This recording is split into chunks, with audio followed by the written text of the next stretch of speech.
The configuration file hierarchy in Splunk at the beginning can be difficult to understand, but I'll try to make it as much simple as I can.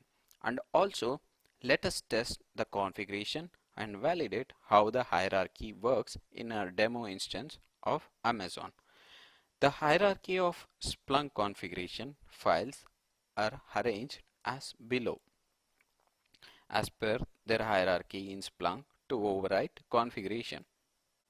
The system local is the holding the highest privilege for overwriting configuration. Let's say you define some configuration in system local. When I say system local, it will be under etc system local.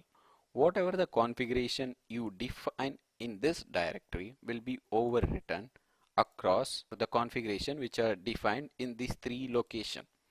This will be your highest hierarchy for the Splunk configuration. The second is the app local. The app local will be under etc apps. One of the apps, let's begin with the default app, search, and so there is no local file as of now, but we can create our own local files. You'll be able to see in our demo Splunk instance which has already been started. So let's see if there is any. Let me change the font size.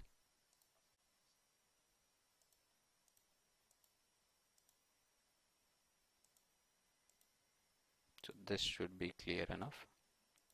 Yes. By now we know we'll be using application account called Splunk throughout our tutorial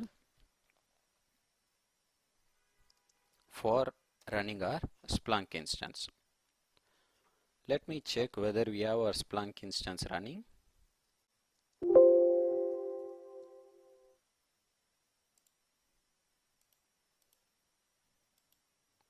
It is not running. Let me bring it up.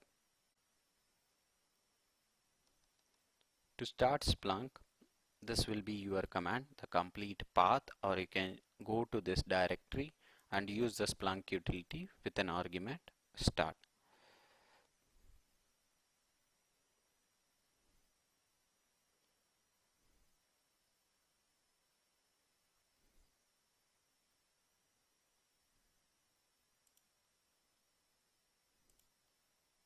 Now the Splunk is up.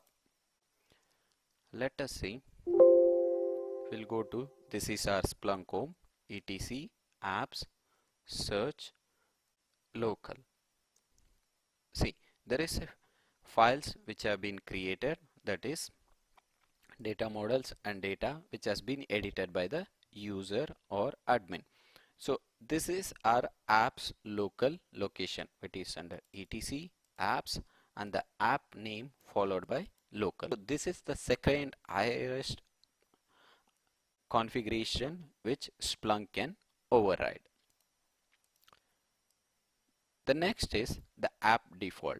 Since we are seeing the search local, we'll see the same default location. I'll go one directory behind. Let me check the default directory. So here is our default directory.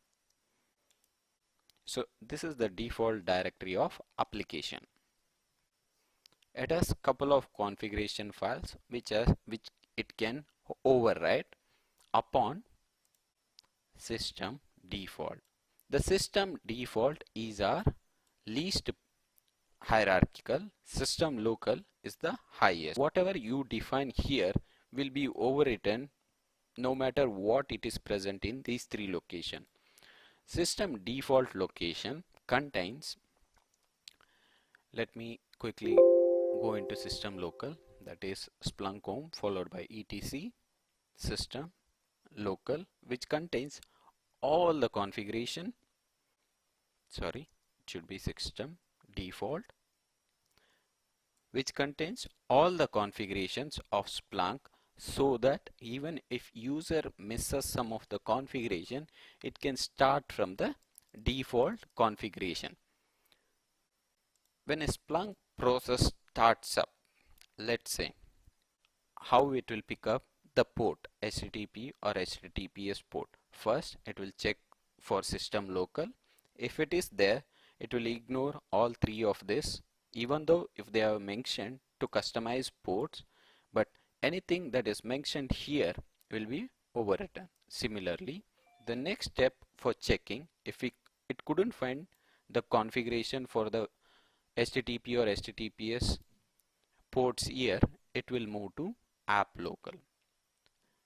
If it couldn't find here, then it will move on to app default. If the user has not defined any of the customization for the HTTP or HTTPS port, then it will automatically pick up from our Splunk default location, which all the configuration required for starting a Splunk instance are defined by default.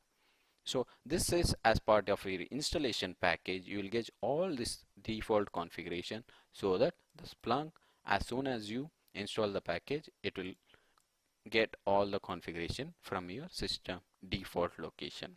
So these configuration can be overwritten from any of these locations.